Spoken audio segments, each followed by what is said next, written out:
I came down here, say about 2 minutes after the blast. The train crew who were in this office here were already out and down the tunnel. They were absolutely fantastic, so quick. At Edgware Road, manager Steve Gosker was starting to see passengers emerge from the bombed Circle Line train. So this was the main area of activity, these stairs, because by the time I got down here, I could see the train down the tunnel there. 907 get a call from Steve Gosker. He doesn't know what's gone on down there, but there's a lot of people coming out with blackened faces and covered with blood. This was the first I said to him, does it look like an explosion? And he even then, putting the words into his mind, he said, something's gone badly wrong down there. We don't know what it is. You have to imagine that Steve's there and, you know, a professional, level-headed railway operator, but what he's seeing is something that he's never seen before, and he can't, it's not adding up, it's not put, you know, he can see people coming out and they are walking, they are wounded, so he needs to gather his own thoughts and actually have a good picture of what's actually going on.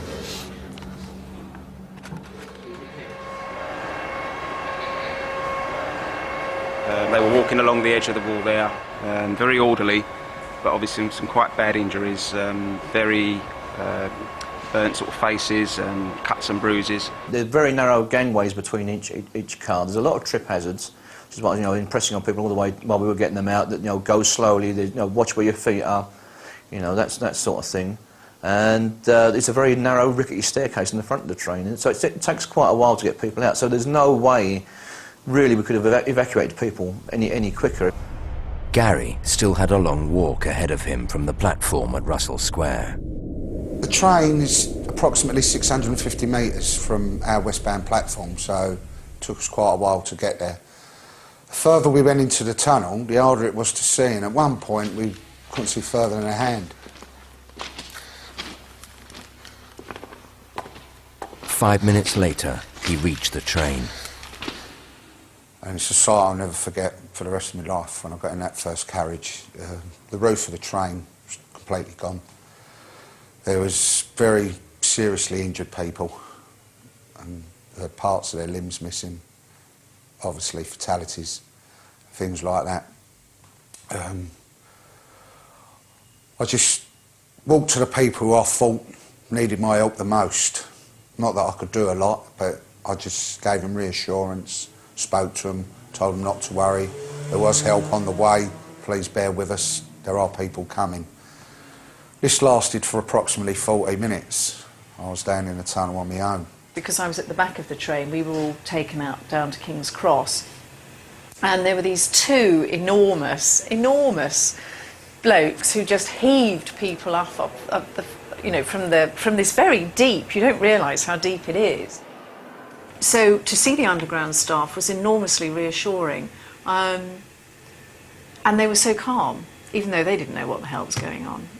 You know, they were incredibly calm, and I think if they'd shown any hint of panic or not being able to cope, it would have just been dreadful for everybody.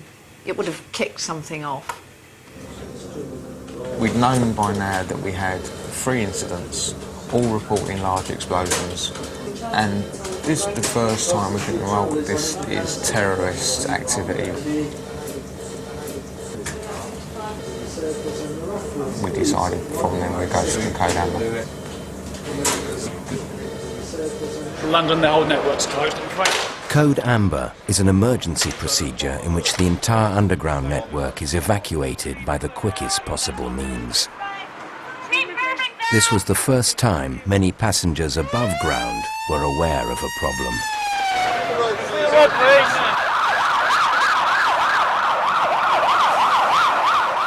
By that time, emergency services had arrived on the scene. What I think was probably so amazing was that, you know, all the underground staff who had been there for the first however long it was by ourselves sorting things out in our flimsy uniforms, and then there were all these people with, you know, huge great coats and breathing apparatus and all sorts of gear. You know, it looked like they'd just landed from another planet. The ERU were called off their routine training to attend. Joe Walsh's team was sent to Edgware Road. There's people in Marks and Spencer's, they're in this building here. I'm in the Station 4 course, so hopefully, there's nobody seriously injured. But looks like there is, but all blocks are down there training the passengers at the moment. And what was the actual size of the explosion? We don't know at the moment, I can't really say. It was only then that the scale of the destruction started to become apparent. There was the explosion and blew the back windows out of ours, and we got covered in glass and everything, but the second carriage was pretty badly damaged. It was ripped apart quite severely, so I'm not sure what happened there, but it was pretty bad. I've got his surname. How are you, mate?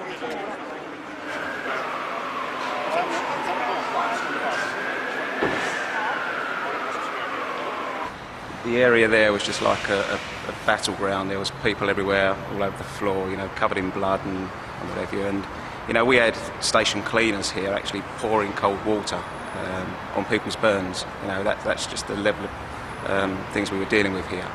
And to be honest with you, nothing can prepare you for that. But we just got on with it until the emergency services arrived, and then we worked very well as a team together. By then, Ellen had emerged from King's Cross Station. It's a miracle, really. We were probably only down there for 40 minutes. I can remember when I got outside King's Cross Station, this was before the phone network died, looking at my watch and thinking, if I could get a cab, I'd only be 15 minutes late. Not realising, of course, that, what on earth was going on in London and, everything, because I didn't know anything about why would I. Due to a major emergency in central London today, there are no... Across the network, stations were closing down. News had come in of a fourth explosion on a bus. At Hammersmith, the extent of the damage was gradually becoming clear to manager Andy Anthony. What exactly are they saying on the news, Brian? There have been a number of casualties, some serious casualties, as well as what the London Ambulance Service terms walking wounded, and there have been a number of fatalities. I'm unable to give you the exact number because things are still relatively confused. All right, Brian. No, thanks for the call, mate. Yeah, I'm all right. Cheers. Bye-bye.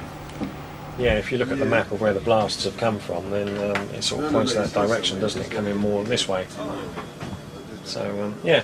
Anyway, let's not speculate. Let's wait and see what's published. We've never, ever seen something like this before on the Underground. A lot of people, a lot of experience to see a board that says everything's suspended. Never ever seen it before. I used to be group station manager at King's Cross. When I heard the news, I was just very, very worried. I did text some of the duty station managers that I know up there, one of whom did get back to me. It was good to know he's okay, because you do sort of think about these people when they're there, and feel for them, obviously. There was little more that Andy and his colleague John Kuman Singh could do that day. I've been working for this company for 38 years. You tend to think of passengers, although they don't appreciate it, probably they don't appreciate it, but we see them as our business. And when I drove a train, it was my train. When I supervised a station, when I was an inspector, supervised a station, it was my station. We here in the group, and I'm a manager, and I work with. And I manage at any one time 7 stations. They're my stations. And when people start blowing up people and killing them and pulling our systems down, how could you take it? It's like a personal attack.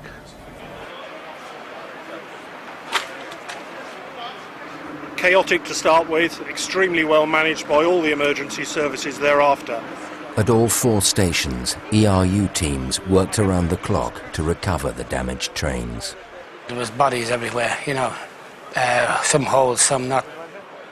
First of all, you're worried about where you're walking, because obviously you don't want to disturb anything, and also slip as well. But it's mostly shock hits you. Now coming back now, thinking about it, to you right now, it's actually coming back, and it is quite a startling thing to see. We know they're dead, and God help them, but what can you do? You just got to make it as good, best as possible for them. I didn't think I'd been anywhere near a bomb. And then I went and watched the television. I turned into a real news junkie, and they kept sort of doing these sort of, diagrams. And I kept thinking, well, where was the train that I was on? There's the train that the bomb was on at King's Cross, but where was the train that I was on? And it suddenly, I can remember, it was about 2:30, I thought, my God, I was on that train.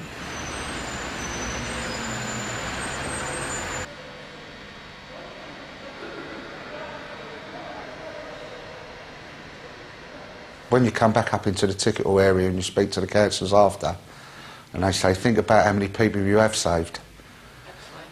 It's, I suppose you've got to look at the positive side and not the negative side.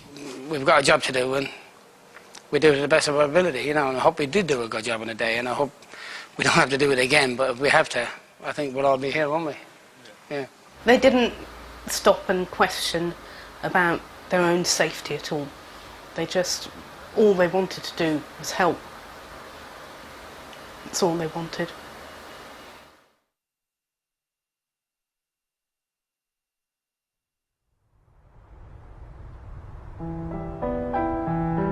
A honeymooning couple managed to win Jane over tonight in a bid to make their flight, but what works for some doesn't work for others, it would seem. For battles at the boarding gate, tune in to Sky Real Lives for Airline at 8 tonight.